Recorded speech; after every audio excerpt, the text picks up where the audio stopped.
Tema kita hari ini more endurance. Tambahkan ketekunan. Tambahkan daya tahan tubuh.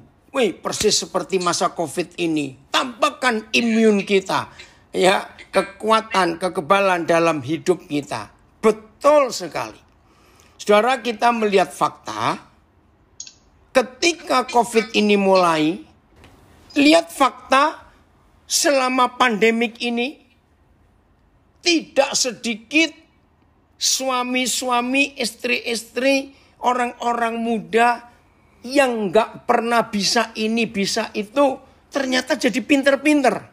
Contoh, berapa teman saya yang gak pernah ke dapur, baik yang suaminya maupun istrinya.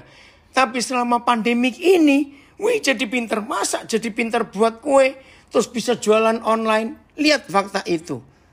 Ya, yang gak pernah punya hobi tanam-menanam. Karena COVID ini akhirnya mempergunakan lahan-lahan sepotong yang ada di sekitar rumahnya. Untuk nanam ini, untuk nanam itu. Betul? Dan terbukti 11 bulan ini ketahuan potensi pribadi-pribadi yang selama ini terkubur.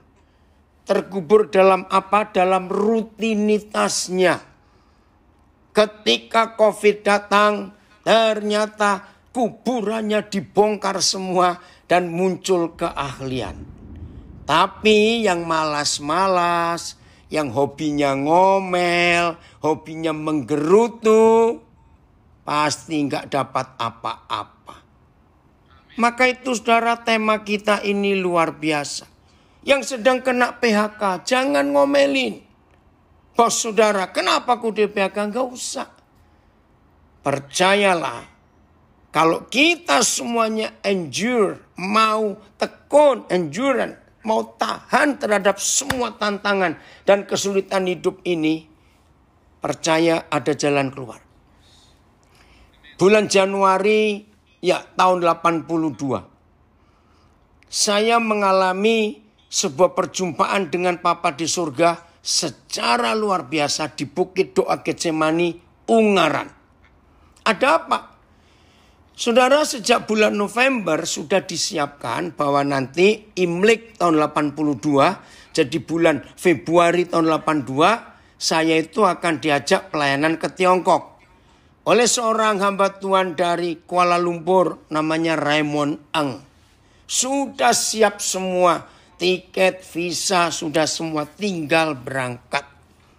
Tiba-tiba awal Januari ada pembatalan karena waktu itu ada masalah antara Malaysia, pemerintah Malaysia dan pemerintah Tiongkok.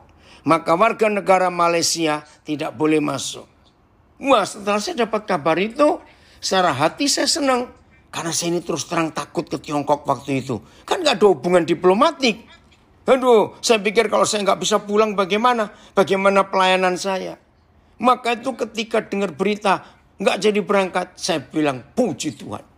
Tapi saudara, di hati saya ada suatu hantaman. Kamu salah Daniel. Loh, kok salah kenapa? Nah, waktu itu saya di Bukit Doa Getsemani Ungaran. Maka saya berdoa. Saya bilang, Papa, ya sudah nggak bisa berangkat, terus bagaimana? Nah, ilustrasi yang dapat dari Roh Kudus itu saya pakai sampai hari ini. Dan saya ajarkan kepada semua anak-anak saya dan semua orang yang mau belajar kebenaran more endurance ini. Yang terus tambahkan ketahanan tubuh kita, ketahanan iman kita. Ketika begitu banyak tantangan dalam hidup, kita tidak boleh menyerah kalah. Dalam keadaan saya diam merenung. Saya ada di Gua Doa waktu itu ya. Yang belum tahu, itulah bukit doa pertama di Indonesia. Yang dibangun oleh Pak Samuel Elkana almarhum. Itu tahun 81 dibangunnya. Betul-betul Gua Doa seperti di Korea, di Seoul. Nah saudara, waktu saya tenang, tiba-tiba masuk sebuah pertanyaan. Daniel, kalau kamu melihat air atau sungai atau aliran air, tiba-tiba dibendung. Terus saya tanya, kenapa? Nah, terjadi apa dengan air itu? Dia berhenti, nggak mengalir. Saya jawab, enggak Tuhan. Dia terus bagaimana? Ya air itu akan cari jalan lain. Dia enggak mau nyerah kalah dengan bendungan itu. Saya jawab sendiri pertanyaan itu. Langsung melonjak saya kegirangan. Itu jawabannya.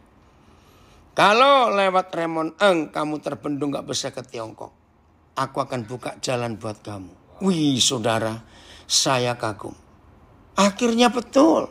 Dengan cara Tuhan yang ajaib tahun 82 loh saudara. Waktu itu 6 tahun Deng Xiaoping baru jadi presiden setelah Mao Zedong meninggal. Dengan cara Tuhan yang ajaib saya berangkat ke Tiongkok tanpa kenal seorang pun. Lewat Hong Kong. Dari Hong Kong saya ke Guangzhou. Dari Guangzhou saya naik bis 23 jam. Musim dingin, tahun baru Imlek. Bisnya ngeri. Itu dudukannya dari papan. Tidak pakai jendela. Oh, waktu itu Tiongkok masih susah sekali. Saya ke kota Chuanjiu di Hokkien. Bingung sampai sana mau kemana. Waktu di Guangzhou ada Huazhou Tasya. Yaitu hotel murah untuk wakiao-wakiao orang-orang keturunan Tionghoa yang ingin pulang ke Tiongkok. Apalagi Imlek itu bisa nginep. Tapi saudara satu kamar rame-rame. Saya bingung itu. Bagaimana tidurnya. Begitu pula waktu makan, ya ampun saudara, itu sumpit itu nggak dicuci, habis dipakai masukin tempat itu lagi. Terus saya ini bingung, nyuci pakai apa? Ya pakai air teh yang ada di situ. Wah seru. Nah begitu tiba di Chuanjiu, ya Juanzhou kalau Mandarinnya, saya masuk Huazhou Tasya lagi. Saya bingung mau ngapain.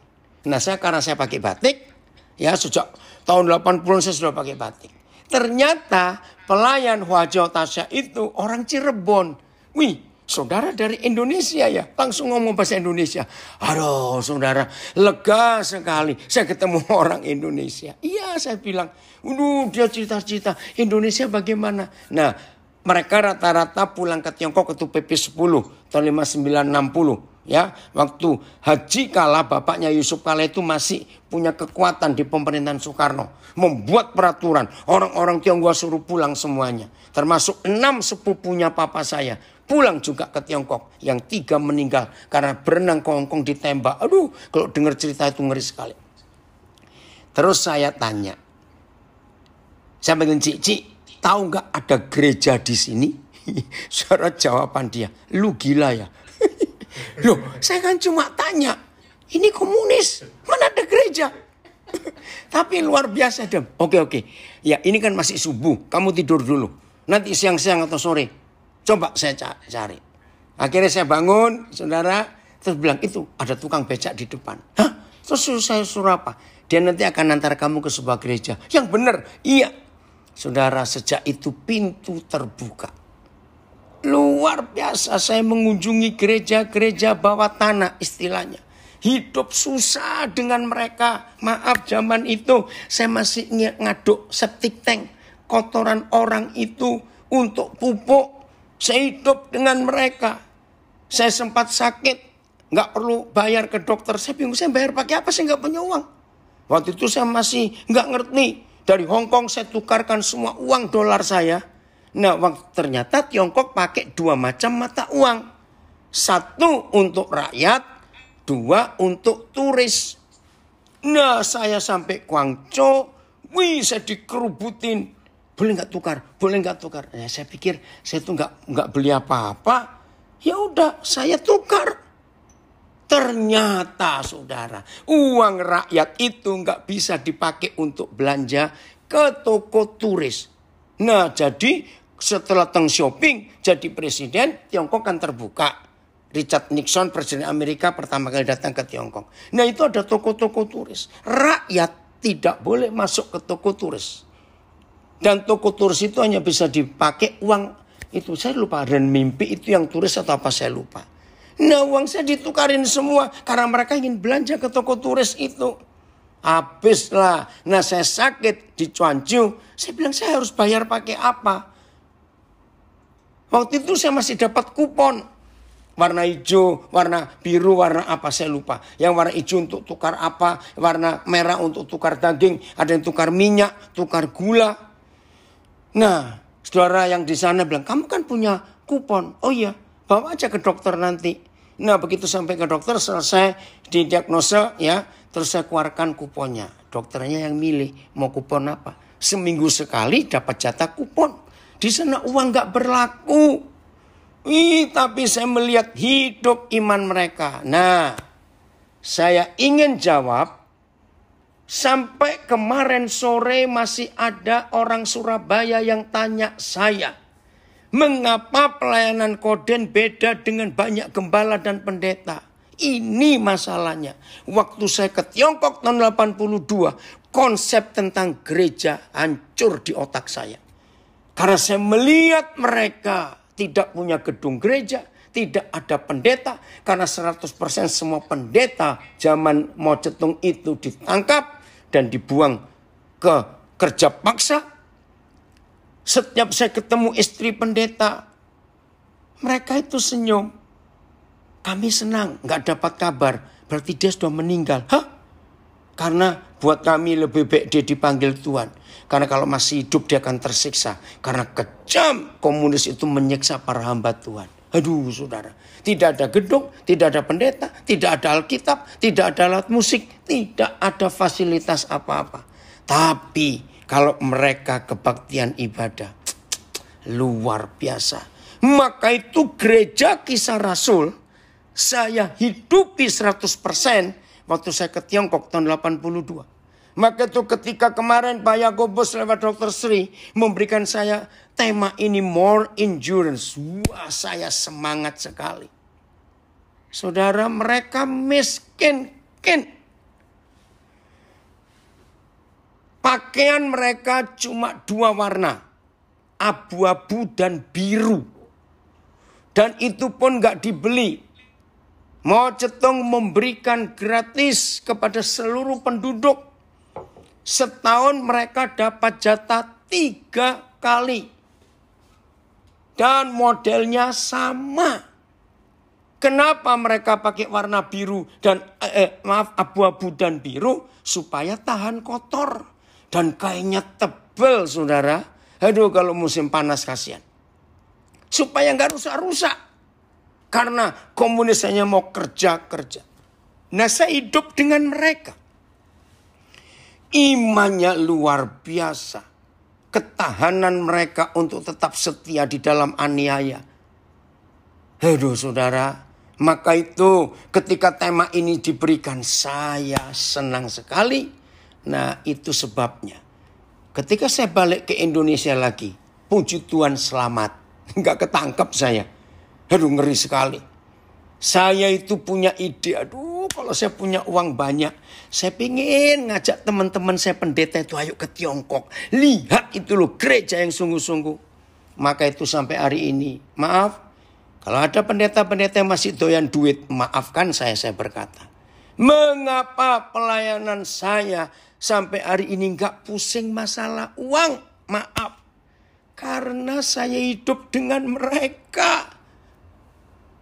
Suatu pagi saya kebangun. Sebab tetangga rame-rame ribut. Saya pikir ada pertengkaran. Terus saya keluar rumah. Saya tanya pada penterjemah saya, ini kenapa? Oh, yang tetangga satu itu nakal. Punya utang kotoran sekian pikul gak mau bayar. Bayangkan. Jadi kotoran orang itu ada banknya. Hutang sekian pikul, bunganya 1 pikul atau berapa. Saya sempat dorongin kotoran itu. Saya sempat ngaduk-ngaduk. Hebat loh mereka. Ya kongco-kongco kita itu hebat-hebat. Nggak tahu pakai daun apa ya. Dimasukkan ke septic tank itu. Nggak bau itu. Dan nggak ada kolera. Padahal jalannya kan bukan aspal. Jadi kalau pakai gerobak dorong itu kan goyang-goyang. Tumpah-tumpah itu. Hei saudara. Tapi saya belum pernah melihat ada lobak gede-gede saudara. Ya selada, lettuce itu subur. Wortel. Tapi pupuknya itu yang mengerikan. Tapi mereka sukacita. Maka itu sayang saya nggak punya duit waktu itu. Kalau saya punya duit saya ajakin itu para teman saya pendeta. Lihat itu. Gereja yang benar. bertahan dalam penderitaan. Orang-orang tua di atas 60 tahun itu nggak bisa ikut makan bersama anak-anak. Nggak ada makanan. Jadi pemerintah menyediakan di setiap RT, tergantung berapa banyak jumlah penduduknya, itu ada kios-kios kayak gardu begitu. Jam makan siang dan jam makan sore, orang-orang tua itu antri bawa baskom. Cuma dapat bubur, saudara. Saya dulu kan bertanya, kenapa ya yang dari Tiongkok itu semuanya serba diasin? Sayur asin, sawi asin, ikan asin, buah-buahan diasin semua. Kenapa? Nah, waktu saya ke Tiongkok saya baru ketemu jawabannya. Habis mereka kan miskin. Nggak punya listrik, di rumahnya nggak ada kulkas. Nah, ketika ikan melimpah, daging melimpah, sayur buah melimpah, gimana caranya awet? Ya diasinkan. Oh, saya baru tahu. Maka itu semuanya diasin di Tiongkok. Semenderitanya itu. Aduh, saya bisa cerita yang lain banyak. Tapi waktu, karena jam kantor. Saya harus masuk kantor lagi. Nah, tahun 81 pertama saya ke Jerman Timur. Melihat kemiskinan juga. Tahun 84 saya ke Yugoslavia. Negara sosialis. Susah juga. Saudara, maka itu selama COVID-19. Di satu sisi, izinkan saya berkata, saudara dan saya harus berterima kasih pada si COVID. Betul tidak?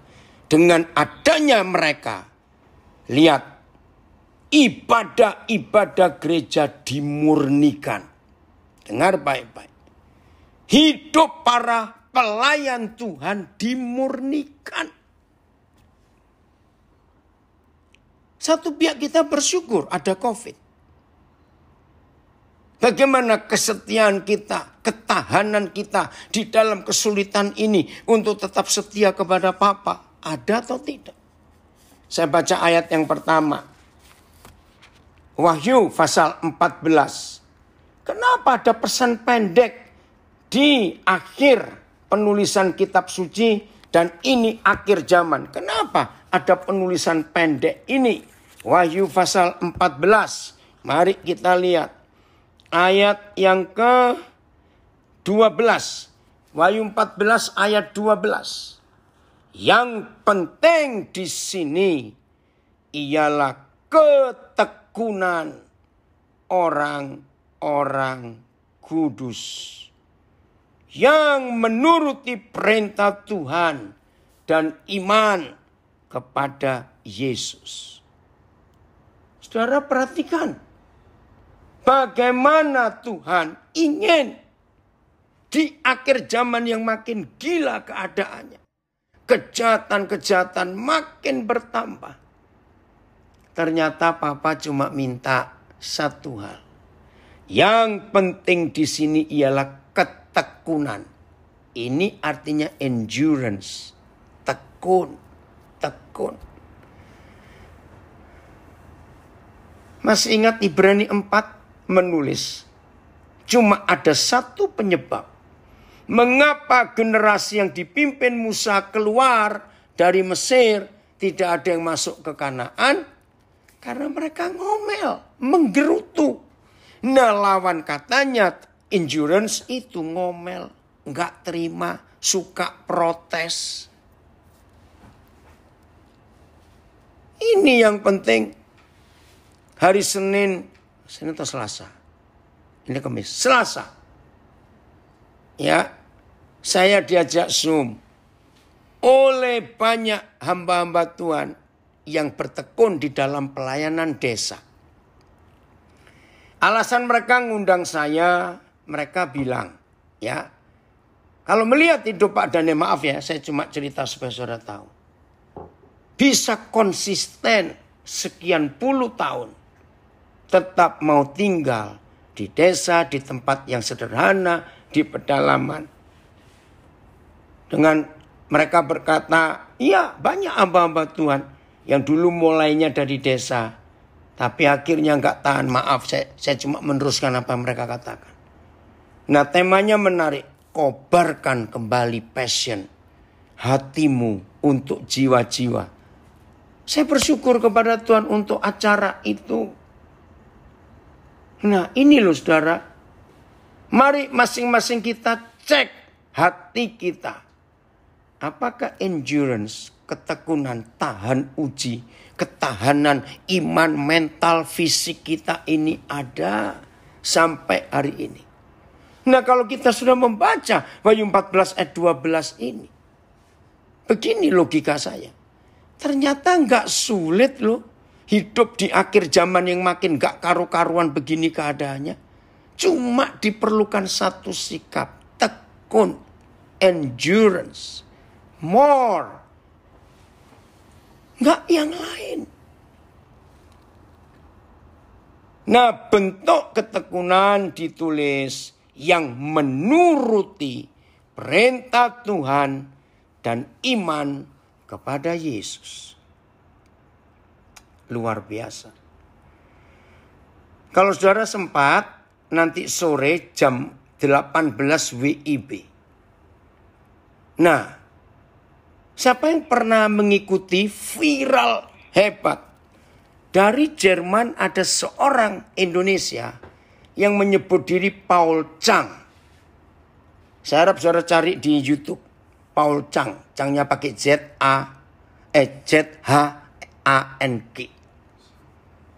Nah, saya juga belum pernah ketemu dia. Katanya dia ketemu saya berapa puluh tahun yang lalu. Tapi saya lupa. Nah, dari beberapa pengajarannya lewat YouTube. Karena dia disebut YouTuber. Itu beberapa kali orang yang mendengar nyebut nama saya. Dengan Papua. Akhirnya berapa hari yang lalu baru kami bisa kontak. Dan nanti sore jam 18 dia tetap ada di Jerman. Ya. Yang mau gabung. Mau bicara soal Papua. Saya bersyukur untuk kepercayaan itu. Nah, di dalam situasi yang seperti ini. Pertanyaan terbesar manusia di tahun ini, awal tahun ini. Pertanyaannya sama. Kapan COVID ini selesai? Betul tidak? Karena semua kita sudah capek dengan COVID ini. Nggak bisa bebas. Istilah yang saya pakai. Keluar kamar, keluar rumah harus pakai masker. Itu nggak enak sama sekali. Tapi harus. Kemana-mana harus bawa semprotan sekarang ini. Kemana-mana bawa hand sanitizer. Aduh, tangan saya sampai pecah-pecah ini. Saya seumur-umur di Indonesia nggak pernah hari-hari saya pakai hand cream. Tapi gara-gara COVID ini ampun sudah. Hidup jadi nggak bebas. Maka itu orang tanya sampai kapan? Kemarin malam waktu saya pelayanan di Serpong di BSD. Orang kaget. Saya berdoa, Tuhan ampuni orang yang membuat virus ini. Wah, yang tanya banyak. Serius. Virus ini bukan alam. Karena kalau nature, kalau alam nggak seganas ini, saudara. Maaf. Ya nggak usah diskusi lah. Tapi kita harus bersyukur. Dengan virus ini mau tidak mau. Baik yang muda, anak-anak sampai yang tua. Dilatih untuk sabar. Untuk more endurance. Makin tekun. Ya mau nggak mau. Orang mau pergi aja harus rapid test, harus segala macam. Ya puji Tuhan, ada ahli-ahli dari Gajah Mada menemukan genus. Puji Tuhan. Nah, siap ya? Yang penting di sini ialah ketekunan orang-orang kudus yang menuruti perintah Tuhan dan iman kepada Yesus. Cuma dua. Tetap taat pada firman dan tetap setia, taat kepada, beriman kepada Tuhan Yesus. Siap ya? Mau tidak mau. Inilah konsep. Oh, ini ada yang di IG saya memberikan YouTube-nya Joseph Paul Chang. Joseph-nya Jozeph, Paul Zahng. Ya. Ini orang hebat. Ternyata dia sudah membawa sekian banyak orang dari lain masuk dalam iman. Luar biasa. Oke, kita lanjutkan. Ya, Yosef, Z-an bukan S. Yosef pakai Z. Oke ya, kita lanjutkan. 1 Petrus pasal 2. 2 Petrus 1, maaf. 2 Petrus 1. Kita lihat. Oke. 2 Petrus 1 mulai ayat yang ke... Oh, enggak dengar, sebentar. Berapa menit? 5-10 menit, Pak, maksimum. Terima kasih. Tambah lagi gitu ya. Baik, terima kasih. Ya. Oke. 2 Petrus 1 mulai ayat yang ke-5. Ya. 2 Petrus 1 mulai ayat yang ke-5. Justru karena itu, kamu harus dengan sungguh-sungguh berusaha. Bisa menolong saya yang ada terjemahan-terjemahan lain? Ya, ini hebatnya Alkitab. Satu-satunya kitab suci agama di dunia ini yang wajib diterjemahkan ke dalam semua bahasa. Itu hanya kitab suci kita. Hebat. Kitab suci yang lain tidak boleh. Harus menggunakan bahasa asli pendiri agama itu. Tapi kitab suci kita, firman Tuhan itu universal. Supaya semua orang bisa. Bulan yang lalu, Januari, satu suku lagi di Papua namanya suku Moni. Mendapatkan terjemahan Alkitab lengkap. Perjanjian baru dan perjanjian lama. Untuk pertama kali, ada upacara. Salah satu kesukaan saya, saudara, yang membuat saya tetap bergairah tinggal di Papua. Kalau setiap suku mendapat hadiah firman Tuhan dalam bahasa mereka yang lengkap. Itu upacaranya besar, saudara. Ketika Alkitab itu diserahkan kepada kepala suku, saya pasti merinding dan saya pasti menangis. Mereka seperti mendapat hadiah yang luar biasa. Dan mereka berteriak bersama-sama mensyukuri firman Tuhan dalam bahasa suku mereka. Nah, bulan Januari lengkap, satu suku lagi, suku Moni. Salah satu penterjemahnya disebut Nona Louis. Nah, Nona Louis ini asli Kanada. Dia ada di suku Moni sejak tahun 61. Sekarang sudah tua. Dia nggak mau balik ke Kanada lagi. Dia itu menerjemahkan. Pertama kali saya ketemu dia tahun 97. Itu sudah sekian puluh tahun dia di sana. Terus saya tanya, Nona Louis, berapa persen yang sudah diterjemahkan? 26 tahun. Dia bilang hampir 20%. Kenapa? Bahasa suku ini sulit. Begitu banyak kata yang sama. Maka itu harusnya pakai bahasa gambar. Nah, baru Januari lengkap Alkitab itu. Maka itu saya harus punya banyak. Bisa bahasa-bahasa apa saja. Ada yang bisa menolong saya? Ya, justru karena itu kamu harus dengan sungguh-sungguh berusaha untuk menambahkan imanmu kepada kebajikan dan seterusnya. Oke, belum ada. Saudara perhatikan. Di dalam bahasa apa saja, tidak boleh ada 3 kata ini berjejer. Itu enggak boleh. Bahasa apa saja. Yang mengerti Mandarin, mengerti Prancis, mengerti bahasa Jawa, mengerti bahasa Madura, bahasa Batak. Enggak boleh. Ini 3 kata. Harus sungguh-sungguh berusaha. Karena kata ini sama. Penekanannya sama. Harus. Ngerti? Sungguh-sungguh. Berusaha. Saudara tolong. Kata endurance ada di 3 kata ini yang jadi satu kalimat. Harus sungguh-sungguh berusaha. Sayang waktunya. Ini luar biasa. Ada yang bisa menolong saya? Kok saya belum kelihatan terjemahan apa saja?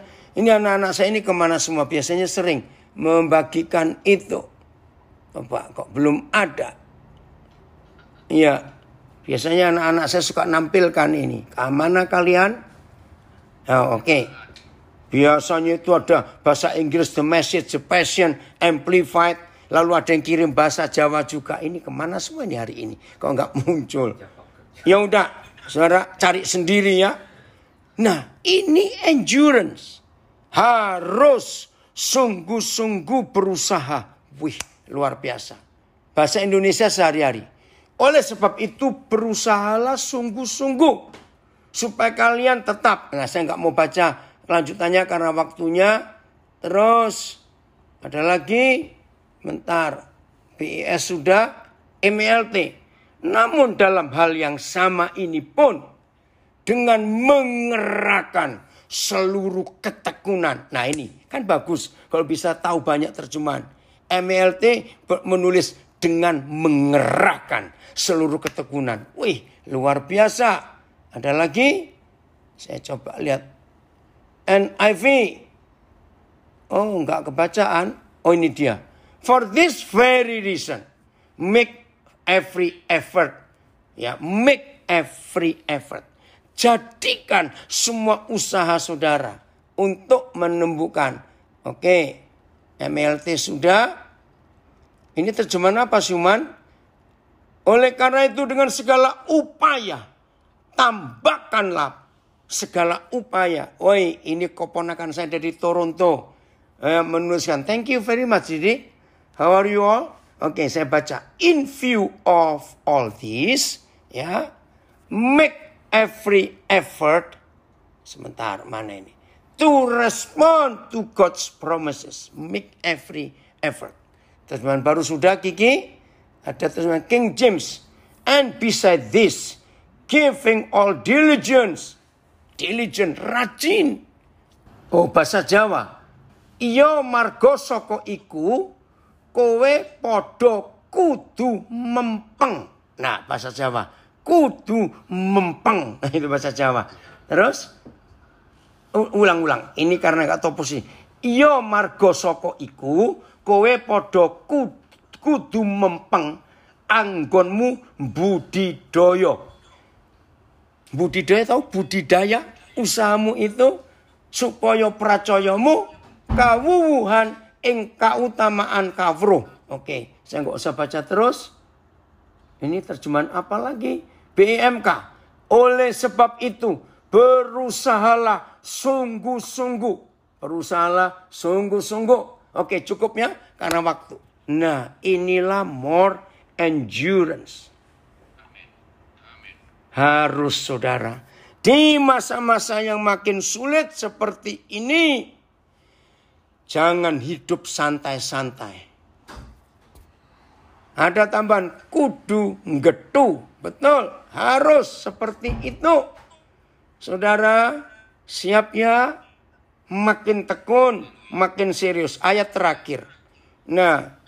Ayat yang ke-8 dan 9. 2 Petrus 1. Ini menakutkan. Kalau saudara dan saya enggak tekun, enggak nggetu, enggak sungguh-sungguh berusaha dengan sekuat tenaga, ya. Oh, terjemahan lama. Karena sebab yang demikian itu hendaklah kamu berusaha. Oh, kata berusaha aja. Oke, 2 Petrus 1 ayat 8, maaf. Ya, 8 dan 9. Apabila semuanya itu, ya itu tolong dibaca lagi dari awal tadi. Ada padamu dengan berlimpah-limpah. Kamu akan dibuatnya menjadi giat dan berhasil dalam pengenalanmu akan Yesus Kristus Tuhan kita. Ayat 9, warning, peringatan keras untuk saudara dan saya. Tetapi barang siapa tidak memiliki semuanya itu, yaitu ketekunan, endurance tadi, enggak memiliki kesungguhan untuk berusaha, tetap setia kepada Tuhan Yesus dan percaya, beriman menurut dia. Tetapi barang siapa tidak memiliki semuanya itu, aduh tolong kami Tuhan. Ia menjadi buta dan picik. Karena ia lupa bahwa dosa-dosanya yang dahulu telah dihapuskan. Jangan ya. Jangan terjadi ayat 10 terhadap kita. Ayat 9 maaf. Jangan. Mari mulai hari ini kita berkeputusan. Makin tekun, makin setia. Tuhan Yesus memberkati kita semua.